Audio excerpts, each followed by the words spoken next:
Hi, I'm Dr. Tabatha, the functional gynecologist. I'm a board-certified OBGYN and functional medicine physician. I've embraced the world of functional medicine and wellness through my own personal health journey, and I'm super excited to share my wisdom and unique perspective as it pertains to women's health. So if you're struggling with hormone imbalance, weight gain, period issues, anxiety, insomnia, you name it, then you've come to the right place. I want to be your functional gynecologist. So welcome.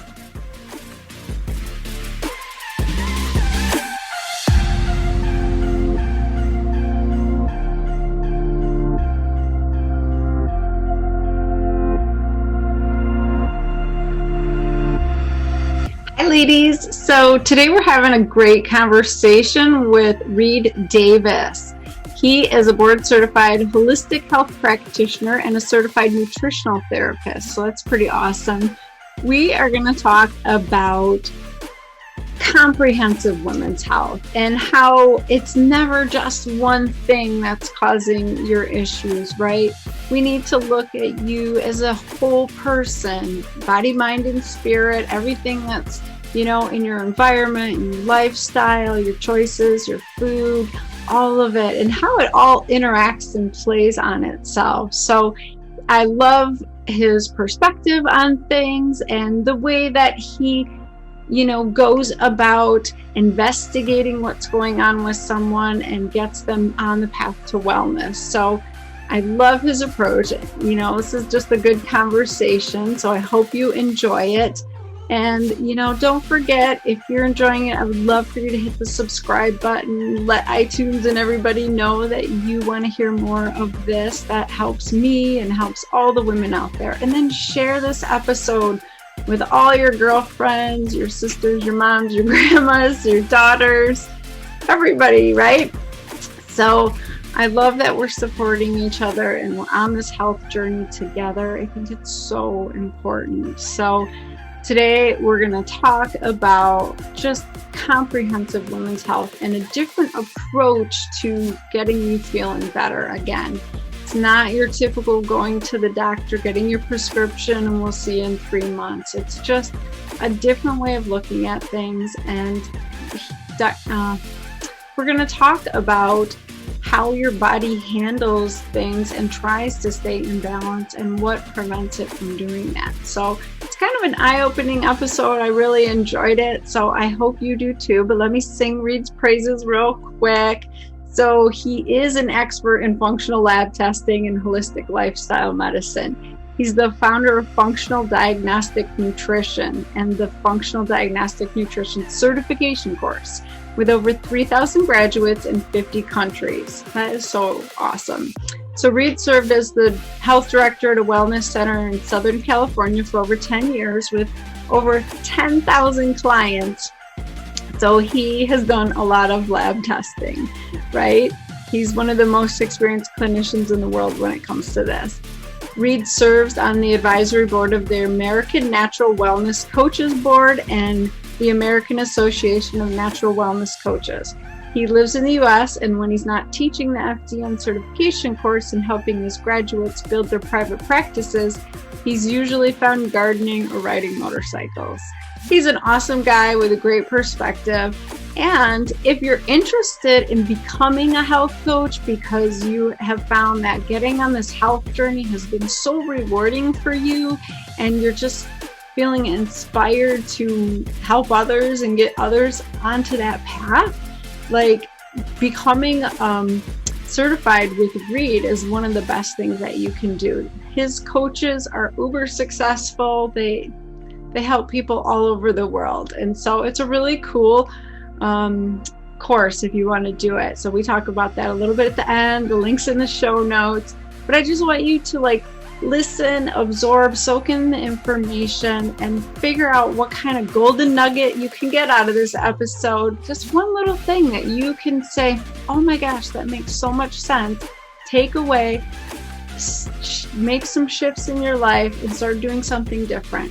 You're adding that up to all the other golden nuggets from all the other episodes, and you are going to be a whole new woman in the next year, right? So awesome. Here we go. Well, welcome, Reed, to the Functional Gynecologist Podcast. I'm tickled to be here, Dr. Tabatha, so thanks for asking me. You are so welcome. I'm excited for our conversation today because this is important information. Women need to get on board with taking back their health, right? Yes.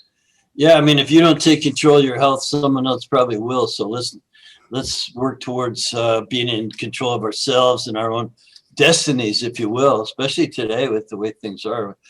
Can't put it in someone else's hands. Yeah, exactly.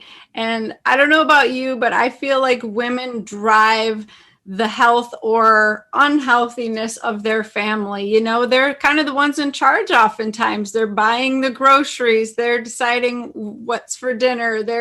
Are we going outside and playing and moving our bodies, or are we sitting around? I feel like women have so much of the control and we need to just embrace that, right?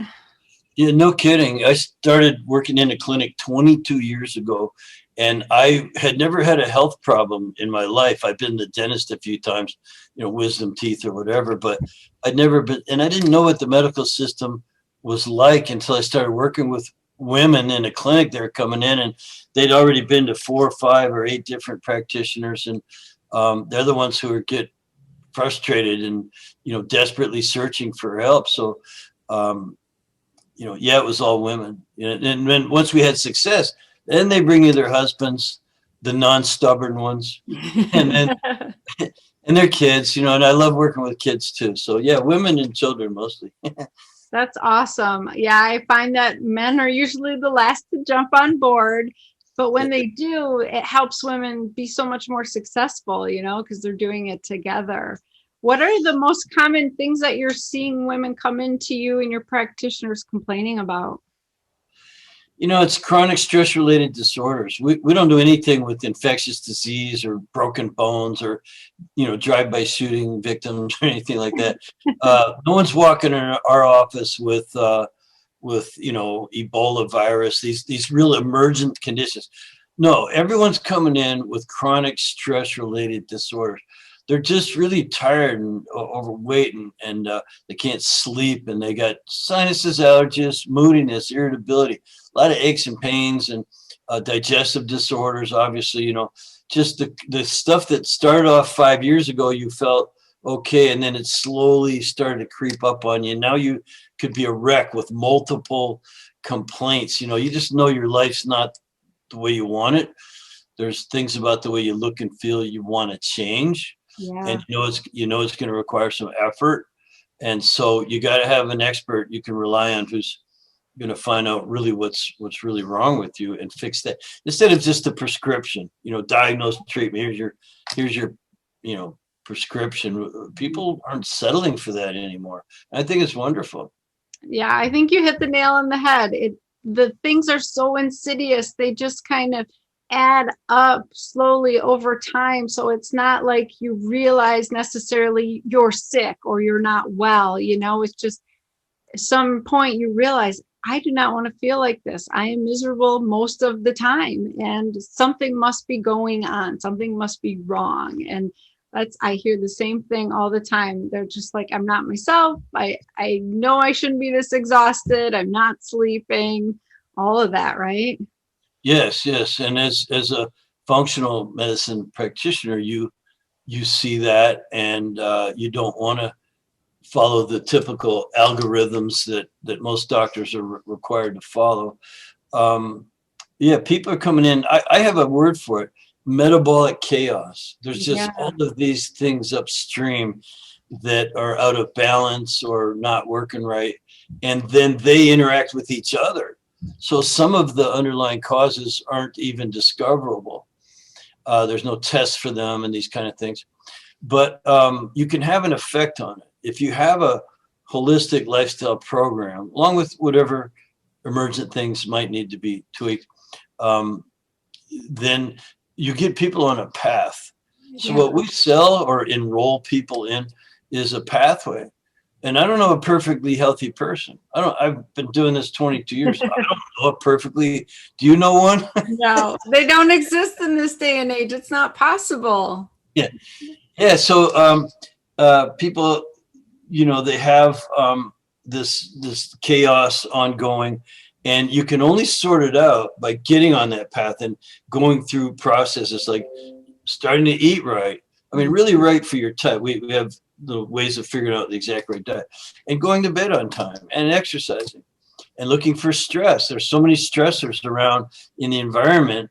And then, of course, supplementation is important. I don't have my own brand or anything, but I know a lot about them, and I teach all of that stuff, the investigation and the diet, rest, exercise, stress reduction, supplementation.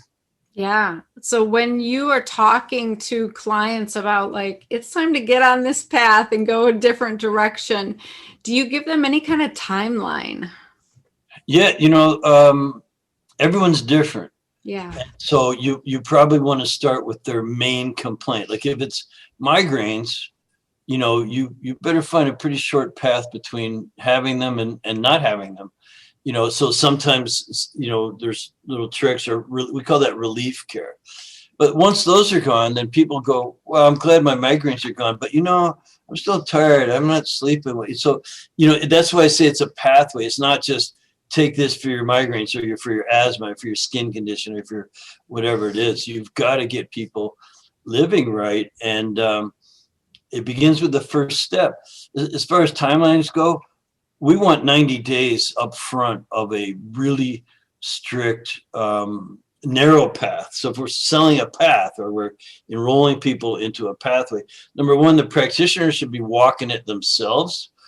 So if your doctor is Amen. Amen. Yeah. Well, you obviously do,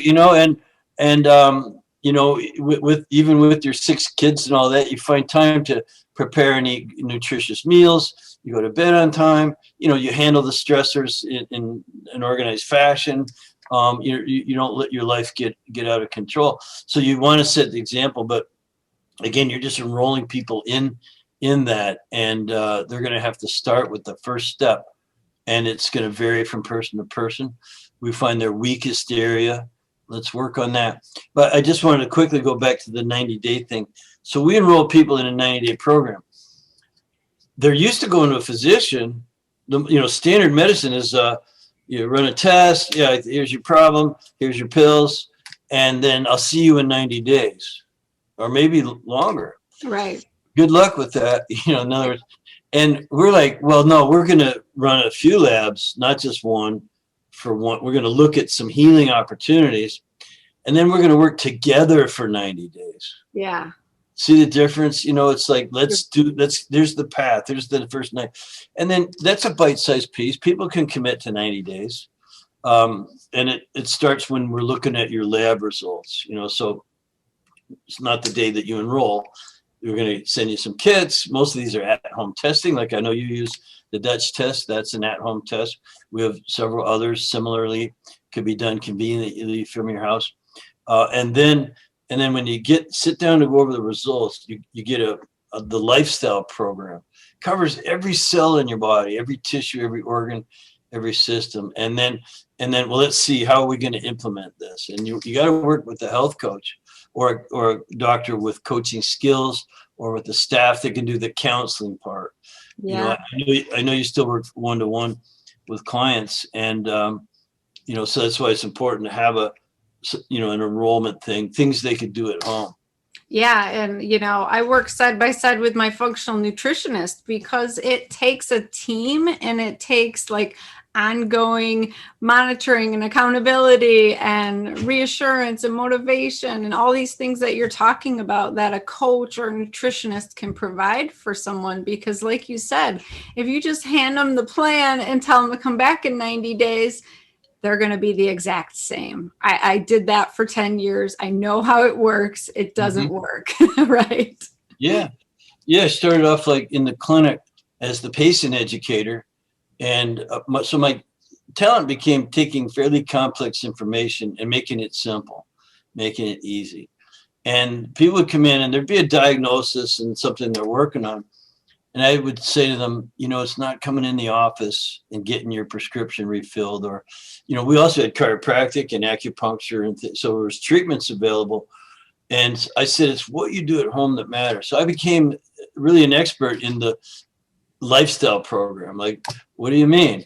Well, if you're a chiropractor, if your neck hurts, you're coming in for adjustments. Are you going home and stretching and strengthening and improving your range of motion and keeping good posture and you're sleeping right? And so I started developing home programs based on their individual thing, and it turned into this whole just lifestyle medicine program that we teach now. Yeah, and it's pretty amazing. You have a huge program of practitioners, right? Over 500 practitioners that you kind of oversee and help people get on that right path. I love it.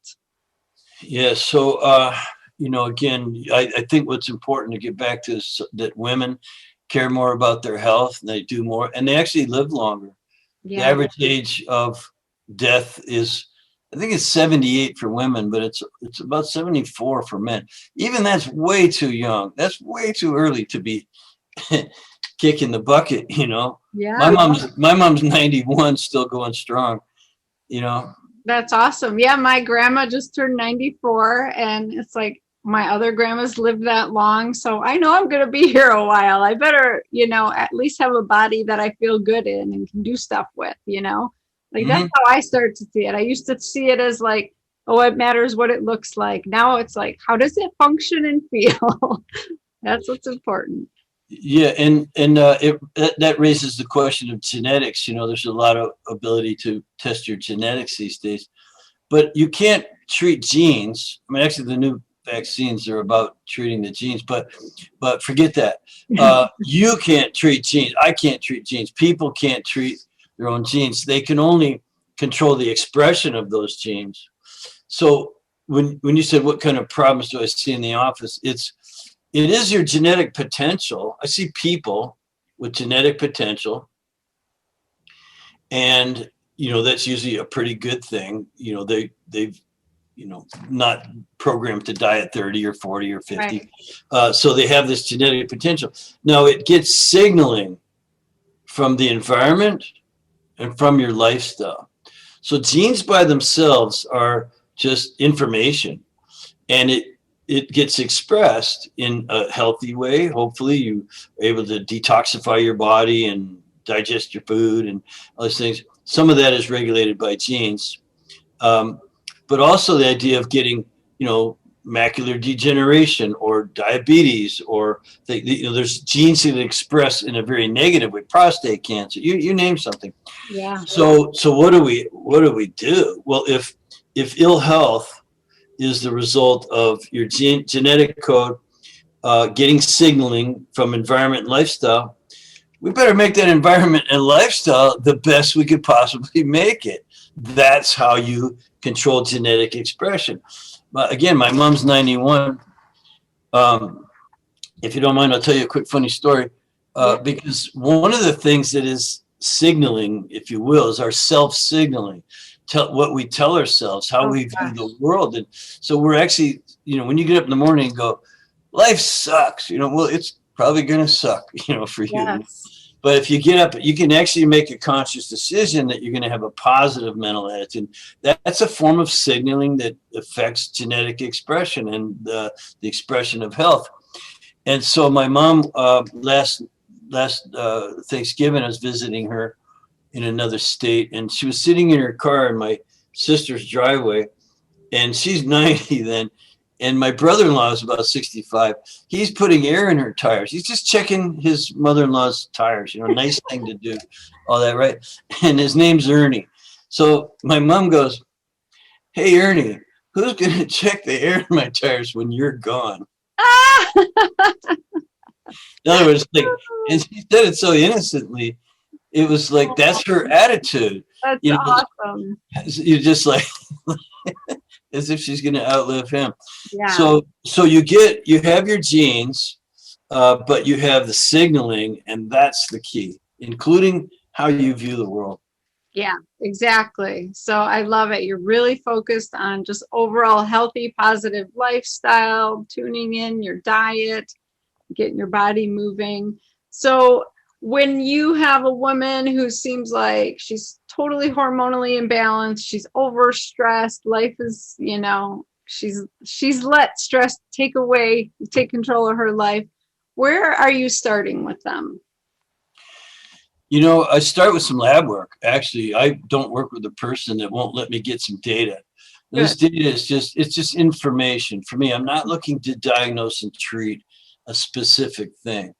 I have a different philosophy on it, that there are functional labs. A lot of these are research use only. They're not covered by insurance, therefore, and they're not truly diagnostic like a physician might use. So they're, again, gathering data on how things are functioning.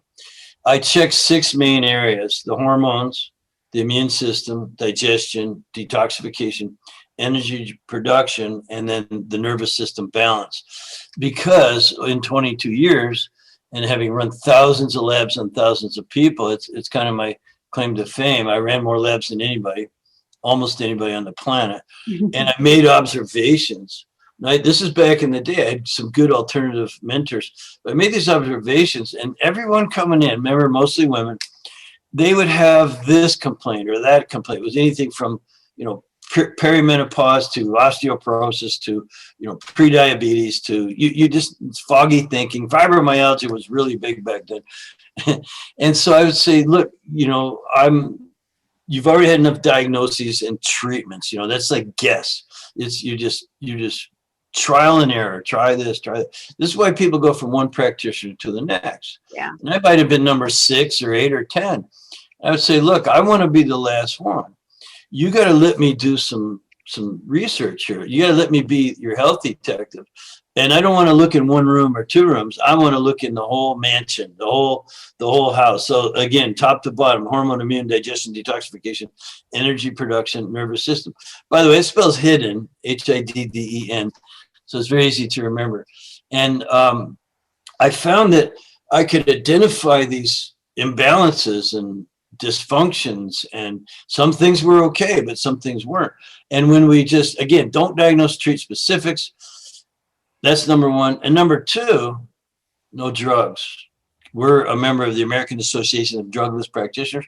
I believe they're important sometimes, and I have taken a few in my time when I just had to. But generally, they don't heal anything. They're for palliation, and that's not a bad thing. But if you want to fix stuff, you look at these markers upstream, and you start correcting the reason you got the imbalance in the first place. Most of it is stress related, but there's all these different forms of stress. So our protocols are all natural, and they involve a lot of behavior changes. So I can give you another acronym to describe it. It's DRESS, and I already had mentioned it. DRESS: diet, rest, exercise, stress reduction, supplementation. That's a holistic lifestyle grounding program that's good for everybody. It works on every cell, every tissue, every organ, every system in your body.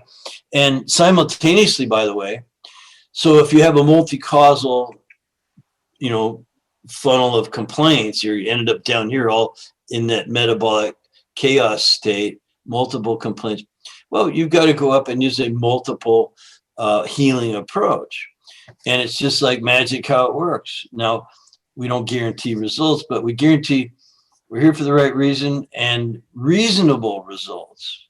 Like if you can just tell us what you really want, let's work on it. And yeah, I couldn't agree. Oh, I agree so much with everything you're saying. I just think you're right on. And, I feel like people are still in the mindset of, the pill for the ill, they just want the quick fix. They want the doctor to fix them. And it really is about taking ownership and doing what you need to do on a daily basis, on an ongoing basis. It's not like, I'm going to do this for 30 days and then I'm good. I get so many women coming to me saying, well, I did Whole30. I felt great. What's wrong? Why do I feel like crap now? Well, you went off the Whole30, right? And you went back to your old lifestyle. So I just think people need to really wrap their mind around the idea that they need to change the life that they're living. And do you find that to be the most challenging part of the work? It can be very challenging depending on the complexities of mental, emotional conditioning. Sometimes it's so easy to figure out what's really wrong. upstream. Again, hormone, immune, digestion, detoxification. That alone, we find everybody's got some kind of dysfunction. They have dysbiosis. They got the cortisol to DHEAs out of ratio. They've got things going on, toxic livers and what have you. And they'll start off okay. They start, really thinking more about the supplements than the rest of the program, like, to tell me what to take. Mm-hmm. And that's because they're conditioned that there's a pill for the ill, as you just said. And, if it's that you have to eat right, like every meal, like you can't cheat, or if you do, it's once a month, like you can have your pizza and beer if you just gotta. And so it's, if people can stick, which is why health coaching is so important, the idea of setting goals and things. I don't want to digress too much from the answer, but it does require a lifestyle change, but it doesn't have to be painful. Right. You can do things to overcome those mental, emotional challenges, like the habitual eating of crap, if you don't mind me saying. Mm-hmm. It's so habitual. It's unconscious behavior. And so unconscious behavior is 90% of most people's behavior. They're very not even conscious of what they're doing. They're going to the fridge and grabbing the ice cream or the whatever it is, and they're not even conscious they're doing it. Yeah. I lived that. I remember when the Lose It app came out, and I got it on my phone, and I thought, okay, I'm just going to track my food. And I was stunned at how often I just subconsciously grabbed the cookies and ate them and never even realized that happened, and I was like, wait, I didn't log that. I just ate that cookie, and it happened all day long. I was living this crazy stressed out life as an obstetrician. And so, I learned a lot. I was my own guinea pig, but I think that's key. Like, we're just going through the day so mindlessly and just putting things in our mouth that are around and available, or we're filling our stomachs instead of nourishing our bodies, right? You're not thinking about food as nourishment. And so I think that's a huge point, super important. Yeah, it's really critical, because people, let's say they go to their pantry because they're kind of craving something. And even that craving is usually the result of something. It could be an imbalance. You're not eating the right amount of protein, fat, and carbs, and you get poor energy production. I mentioned that as one of the key things. So when you don't have the right ratio of protein, fat, and carbs, you will have cravings. Yeah, slightly different. So then you go to the pantry, and you might for a split second be conscious that this is bad for me. Like those chocolate chip cookies, I probably shouldn't really eat them, but I'm just going to have them this one time. And you just can't overcome that. And again, you get that little glimpse of, I shouldn't be doing this. And then your subconscious behavior patterns, and just, I'm going to do it anyway. And that it just dominates. So even just practicing consciousness and awareness helps you with that behavior. That's something a health coach can help people with. Yeah. Hey, let's be more conscious of our behavior. And you'd be surprised at what you might do. And once you get a little bit of success, because inertia is the problem. You can't get the ball rolling. But once you start, hey, the scale is actually going down. I'm actually losing a few pounds here. And I actually wake up in the morning with more energy, and I actually have clearer thinking. I think I'm answering questions more succinctly and clearly. I'm not going, like that. You're not losing your keys, whatever. You when you have a little bit of success, you might have to get hammered a little bit. Like, just please go with the program, and you actually see results. Then it gets a little easier. Don't you think? Oh, definitely. Give them some quick, easy wins. Like you said, start with their most, their biggest complaint, and try to get some relief on that, whether it's migraines or rash or insomnia. Get that dialed in, and then they start to trust you and feel like, yeah, okay, maybe this stuff actually works. And then they start feeling motivated to put in more effort, right? Yeah, it is effort, but it starts also coming easier. So you just become more conscious, and you're able to follow healthier patterns Yeah. a little bit better. And then the other thing is to teach others to do it. So as soon as you're realize that, you know what, you're setting the example. You started off the program today with moms are basically in charge. And that's not a bad thing. You know, I grew up in the old fashioned world where my dad's job was just to take care of my mom. And he always made sure mom was happy, you know, just with whatever she needed and wanted to do and things like that. And he was a good dad too. He played with us and everything, but man, he really took care of my mom. And then mom was in charge of all the meals, all what we wore, you know, going to school and music lessons. And I had art lessons. My mom thought I was going to be an artist. And or you know, whatever it was, you know, so moms have big job, and today's world is so different. I think it's very challenging. I wouldn't want to be a mom today, I don't think.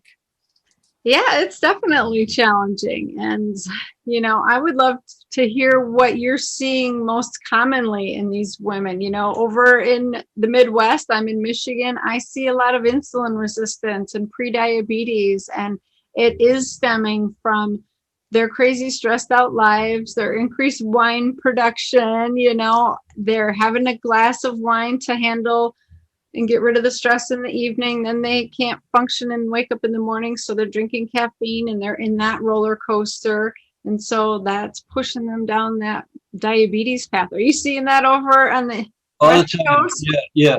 Well, pre-diabetes, you know, the insulin resistance and what they call metabolic syndrome. And so therefore you've got weight problems. And then Yeah. weight problems usually get depression, a lot of depression and anxiety.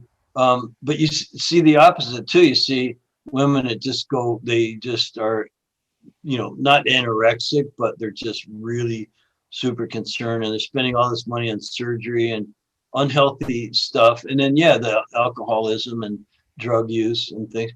Also, thyroid is huge. Do you see a lot of thyroid in your condition? Yeah. We have a lot of autoimmune thyroid, tons of Hashimoto's here. I think because we're on the Great Lakes of Michigan, there was just so much toxic burden dumped into our lakes, you know, the past couple centuries that it's finally catching up with us. And so many people just have autoimmune disease now from their high toxic burden. And, you know, we're in this state of winter for so many months out of the year. We're not moving our bodies. We're eating a lot of comfort food, a lot of gluten, you know, things like that. And Yeah. I see a lot of it. Yeah, I feel you on that. I actually grew up on the Great Lakes. I'm in Southern California now, but I grew up on Lake Ontario and Lake Michigan and Lake Erie. I was all over that area, so I'm a good sailor. But you mentioned the toxic burden, and I'm just going to go back to, you have your genetic potential and you have signaling, and it's the environment, which is horrible, and then you have your lifestyle, which could be, you know, also a negative signaling. A lot of it's just negative. If you're sitting around watching TV, eating crap, that's a ton of negative signaling every single day. And I think we would be remiss to not point out the accumulativeness. Yes. You know, you know, people had shorter lifespans 150 years ago, but they're taking the average lifespan. Back then you had infectious disease like all over the place. Your kids would catch something, they'd all die. Yeah. You know, and your wife too, or your spouse too, you know, maybe the whole family, because so the average lifespan was shorter. But now you know, we're living longer because we've eliminated those kind of deaths, but I don't think we have the super high quality of life. You know, people are almost all in a downward spiral, even if they're living longer. Yeah. And so, yeah. They definitely had a longer health span, right? They were healthy up until the end because they weren't dealing with all of this stuff. So what kind of testing do you typically recommend from the get-go? Yeah. So, yeah, okay, we were talking about that. Like, so what do you first do? I run 5 labs on every person. That's the deal, because I've got to get these individual points. or dots if you want, and then connect them. It's in the connecting of these dots. Yeah. So you mentioned, or I mentioned thyroid, and you mentioned autoimmune, which is even worse. Thyroid, so typically you go to a physician and you say, I'm tired and fatigued. I've got weight. I can't lose it. My hair's thinning. My extremities are cold or even numb. I'm constipated. And the physician goes, that sounds like thyroid. That is a classically or traditionally reliable cluster of symptoms that says low thyroid. So that physician may even run a thyroid test and then pat him or herself in the back. I found your problem. It's this low thyroid. That's not the problem, I guarantee it. That's the body's response to the problem, which is all of the various stressors, which are trying to force your body to shut down a little bit, to conserve resources, to hibernate a little bit, if you will. So low thyroid is very typically just a response to the environment. Again, it's so stressful that your body thinks you should conserve resources and slow down metabolism and put on a few pounds to protect you, and on and on and on. So I think that again, that's kind of why we go upstairs. And I always run 5 labs on every person. I don't trust the one lab theory, like the cluster symptoms, test this. Yep, found your problem. Here's how we're going to treat the paper for you. Again, here's your prescription. Come back in 3 months. I insist on running a hormone test that covers a little bit of the immune system, digestion. We check the immune system out, especially gut. The gut is 80% immune system. Detoxification, we look for congested livers. Those 4 alone, and a food sensitivity test. That's 5 labs. So we're going to run probably either the Dutch or a saliva test for the hormones. I run a metabolic wellness panel for oxidative stress, digestion, and liver congestion. I run a mucosal barrier test because the biggest source of all autoimmune is, leaky gut. We like to look at zonulin, the histamine, diamine oxidase ratio, things like that. And then I run a pathology screen on every person, and I run the food sensitivity test. That test alone has helped so many people, looking backwards. Yeah. Oh my gosh. I just want to reiterate the most important point that you said. The thyroid is the canary in the coal mine, right? It is just a response to your body that something is going on. It's not the cause and the reason. If women could understand that that is your body's way of saying, hey, something's out of balance and I'm taking the brunt of the work, and we're going to slow down, get into survival mode. We're going to turn down the metabolism, turn down all those thyroid functions, like you said, because we're going to hunker down. I think so many more women wouldn't give up on their health journey. They would continue to question because they get this answer of low thyroid or hypothyroidism, and they're like, oh, okay, that must be what's wrong. And why doesn't my medicine work? And then they just live like that. So I think that was such an important point that you made. Like, that is a question where you need to go next. What's going on? What's causing this hypothyroidism? So thank you for pointing that out. Super important. Yeah, it's kind of like when I started in the business. Remember, I've always been in the alternative area, never in traditional medicine. I don't have any background in that area. I don't really study disease and drugs.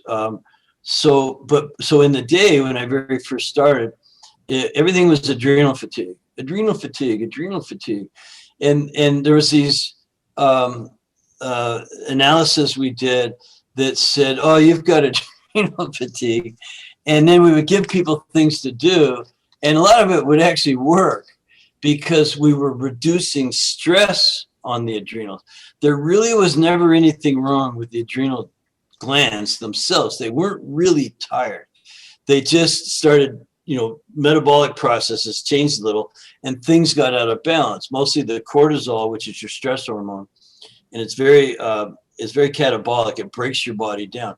That would go high, while the DHEA, which is counter-regulatory and actually balances it out, that would go low. They're both made in the adrenals. So when that was out of whack, we said, oh, you have adrenal fatigue. There really was nothing wrong with the adrenals. It was a lot of the signaling.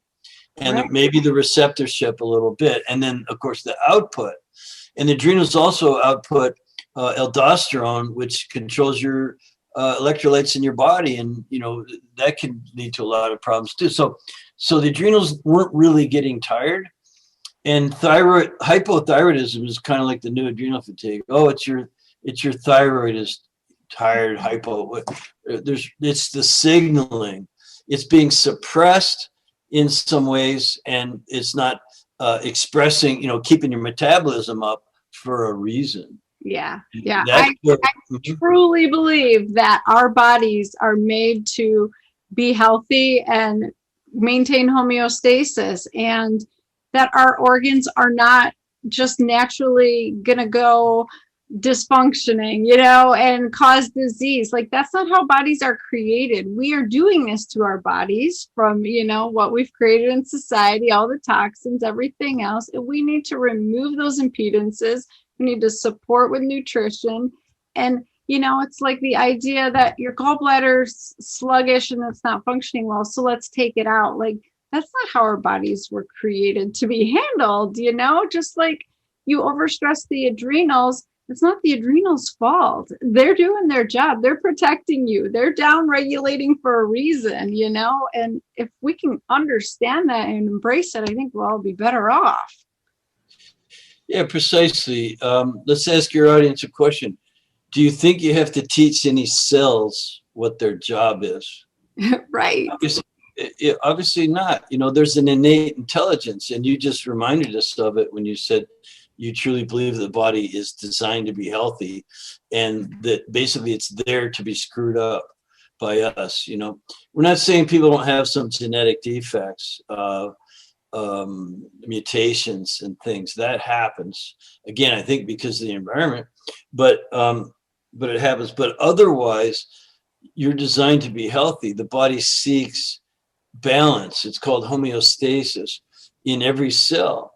And there are all these fundamental homeostatic controls that we know about and that we can measure and that makes sense. And then there's, again, it's the signaling that those systems receive that will throw them out of balance. Mm-hmm. If they stay out of balance long enough, you ruin things. So, I could give examples. Mostly I do this for my students. I'm not sure the audience would be into it much. What do you think? Yeah, I would love that. Okay, well, let's take how do you get unhealthy? So the body seeks homeostasis. You don't have to teach any cells what their job is.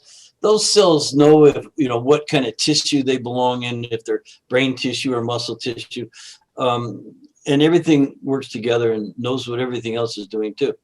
I don't want to sound like the wacky guy from California, but it's the same intelligence that holds the planets in their proximity to each other and makes them all go around the way they do and things like that. It's actually quite a remarkable intelligence, if you will. So we don't have to teach it anything. We just have to not screw it up. And let's take one thing we could measure where there's a very narrow balance, blood pH. So your blood has a pH of about 7.4. That's a tiny bit alkaline. If it was acidic, what would happen? You would just evaporate. The acid would just eat up your blood vessels and your organs and things. So it's slightly alkaline. But the range that's allowed to fluctuate is about 1 point, maybe like a half a point. Yeah. You can go from 7.4 to 7.4 and a half, maybe, or 7.3 and a half. But if it went either higher or lower than that, you could die like very quickly. And so there's there's mechanisms in place to make sure the blood stays that narrow in range in terms of pH. Let's take a different marker. Let's take blood glucose. Well, heck, your blood glucose can fluctuate this much. You can go from 90 easily on a fast to eat a meal. It could go up to 130, 140, 180. So you've got this wide range. So what I'm trying to show you is that there's flexibility built in to certain systems. But if you were to continuously stretch it out, like you're constantly eating too much carbs, you're constantly spiking your blood sugar. And yes, it's designed to go from here to here. But if you keep it up here all the time, pretty soon it's going to stretch a little bit higher, and it's going to stretch a little bit higher. And it's like a rubber band. It can only take so much stretching before the rubber band gets, dried out, and it's unable to maintain that homeostasis on its own. So you would need intervention. And I'm giving you just a rough idea of why, we have balance, which is required, and we have resiliency, so we can stay alive and handle stress, various stressors of various input signaling. But you can't take advantage of it for long. It will accumulate and it will do you in. You'll end up with, again, a cascade happens, and this stretching out means this has got to get stretched out, and something else is going to get deficient. It all works together, and it accumulates. I think we should probably go back to the fact that all of these negative signaling from the environment and lifestyle are accumulative. Again, you're stretching the resiliency of whatever system you're talking about, and it kind of, I won't say it wears out, because most of it's restorable. So if you lived yourself into that problem slowly over time, don't you think you can live yourself out of that problem? If you started getting the right signaling back, that you could return things. There's some things that are ruined. Like if you had your gallbladder out, that's not going to grow back. You're always going to be dealing with a bile insufficiency. Yeah. But otherwise, if you haven't had parts taken out, just please don't get your parts taken out unless you have to. So you see what I'm getting at? You lived yourself into it, you can live yourself out of it. Yeah. I think we need to have patience with our bodies. We're under this idea that things happen overnight. People go to the doctor, they get their yearly blood work. They're told their blood work's fine. You're normal, it's fine. You're normal, it's fine. You're normal, it's fine. Next year, you have diabetes. That is not the truth. You were not fine and then got diabetes. You were trending toward diabetes for years and years and years, and no one told you that. And now that is not something that develops overnight. So I think you're right on with that. It's a process that happens after your systems lose their resiliency. I imagine all our different systems just ping-ponging off of each other and trying to support each other when one's out of balance. And when you get enough of them out of balance at the same time, nobody can juggle the balls anymore, right? Nobody can carry the load anymore. So just because you were told that overnight doesn't mean it happened overnight, and it's going to take that long to get back into balance too. So people need to have some patience. Yeah, I mean, talking about it philosophically is fun. I like describing things in a way people can understand. Like what you just said, I would put as, let's take two sawhorses and put a 2x4 on it, and then start putting bricks in the middle, stacking bricks and stacking bricks. And your life is stacking bricks. Different types of bricks, like poor diet. You don't sleep right. You don't exercise enough. You got all these various stressors. You're adding bricks and adding bricks, and over the years, that thing's going to start to bend, and then eventually it's going to start to crack. And you're going to hear and pretty soon one more brick, and like that. So what we could do as health practitioners is start removing the bricks. We identify with the lab testing, food sensitivities, parasites, bacteria, funguses, viruses. Things like hyperpermeability of the gut, dysbiosis, and various versions of that, and all these things. So, and we can slowly take the bricks off. Yeah. If people would stop looking for the quick fix and really look into these ways of this holistic grounding and the data that's available so easily, I think we could do a lot of good in the world. Well, I can see why you're so successful, because this comprehensive approach is what works, right? That is what actually works. And, we're talking about moms and everything. And I think that the programs that you're running and the coaches that you're training are an amazing opportunity for a lot of moms who want to take control of their health and then teach other people, right? And go out and be coaches themselves, because I think that can be super rewarding and keep you going and keep you on track. Like you said, teach others what you've learned. So how can my listeners potentially get into being a health coach or being a nutritional practitioner with you? Yeah, there's a URL, a website you can go to. It's fdn.today/Dr. Tabatha, Dr. Tabatha. So FDN stands for Functional Diagnostic Nutrition. That's the school I created, the system I created, and we just call it FDN. So I've actually trained 300 FDNers, but I have 500 who are in my professional membership group that I started. Yeah. So we're around, but fdn.today/Dr. Tabatha, because we'd like to know if Dr. Tabatha's audience is interested, and that's our way of finding out. If you just use that URL, and we're here.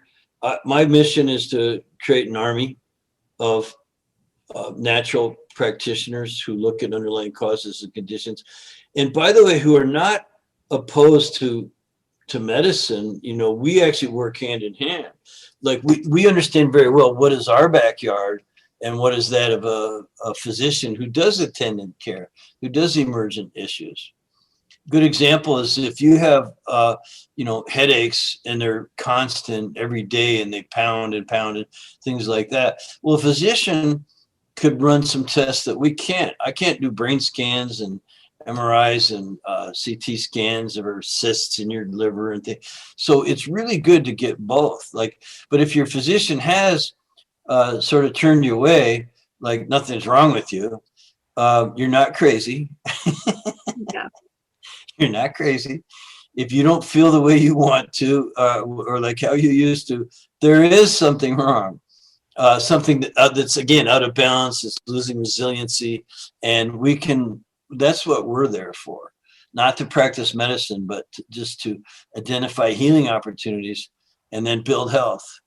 Yeah, exactly. I mean, I kind of feel like a unicorn in the fact that I do both. I do the conventional side, I do the functional medicine side. And I just think it's so important to realize that you don't treat a diagnosis. You get the body back into balance. And those diagnoses are just something that helps with billing and coding and insurance and everything like that. But really, that is not the problem. So people who are focused on getting the right diagnosis, like the certain autoimmune issue or whatever, it's about inflammation. It's about mitochondrial dysfunction, it's about imbalance. And so if people got that bigger picture and worked with, someone who's just trying to get the body back into its best state of health, they're going to have the most success. That's the truth. Yeah, I know you just mentioned the algorithm that I was talking about, the idea of physicians are required by their standard of care and also by the insurance companies who are sending them their patients to just follow certain algorithms. The diagnosis and treatment model is the biggest part of that. You have to have a DX code and a CPT code. And then they kind of dictate how you have to bill that and what the next step is, what that procedure is going to be. And the best physicians like yourself, the ones who are trying to navigate, that's the sort of business algorithm.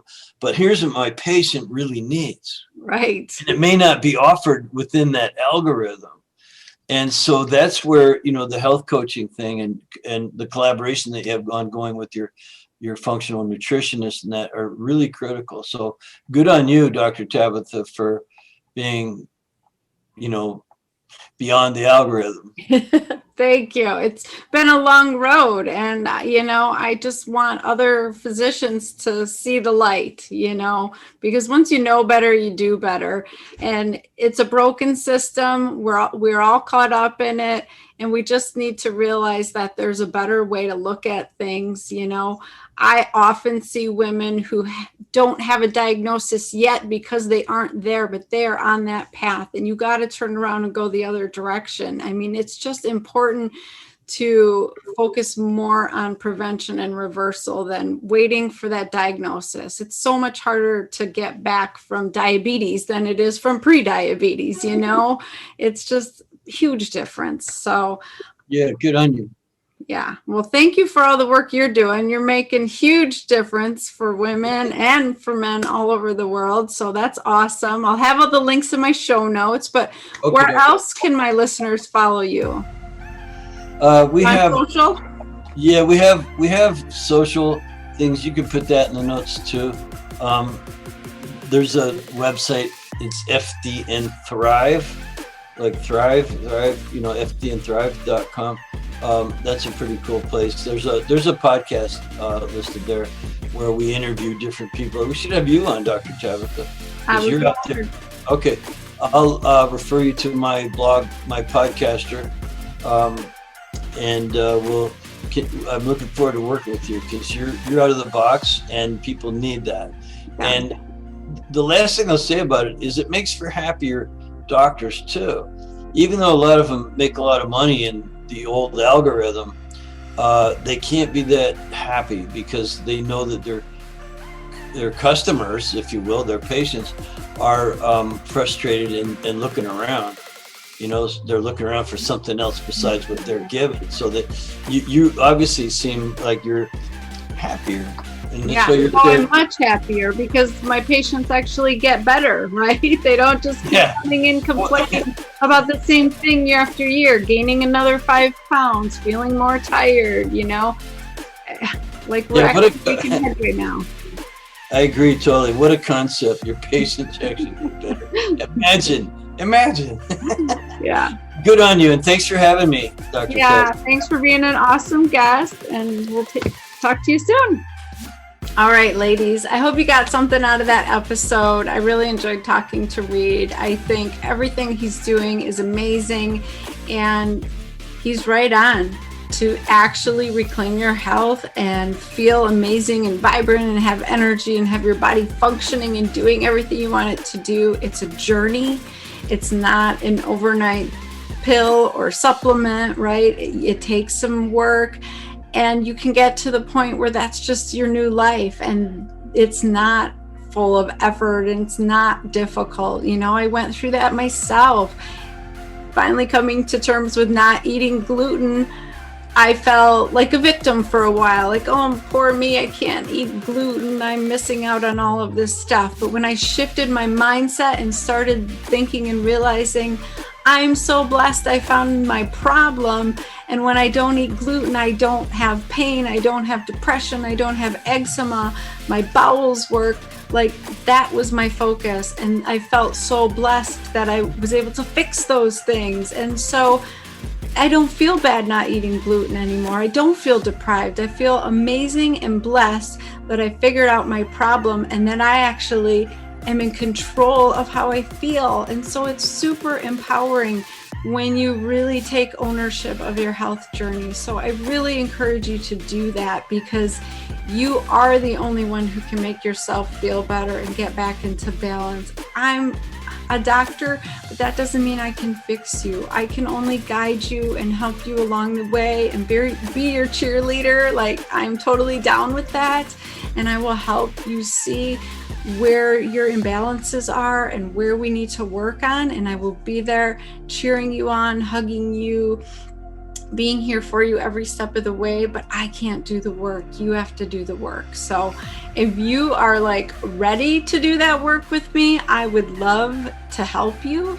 You know, I'm licensed in over half the country. I think I'm up to 25, 26 states, something like that, because it's just my mission to help women reclaim their health. But you have to be ready to take ownership, like I said, and I can guide you, and we can do this together, and we can get you feeling amazing and living your best life. So if that is something you're interested in, definitely go to www.drtabatha.com. It's 3 A's, no I's, or you can call my office.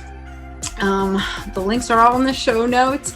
I would love to work with you if you are ready to do the work. So go out, have a kick-ass week, ladies. I'm praying for you. it can only get better, right? Let's just embrace that idea. Stay positive and keep moving forward. Bye, guys.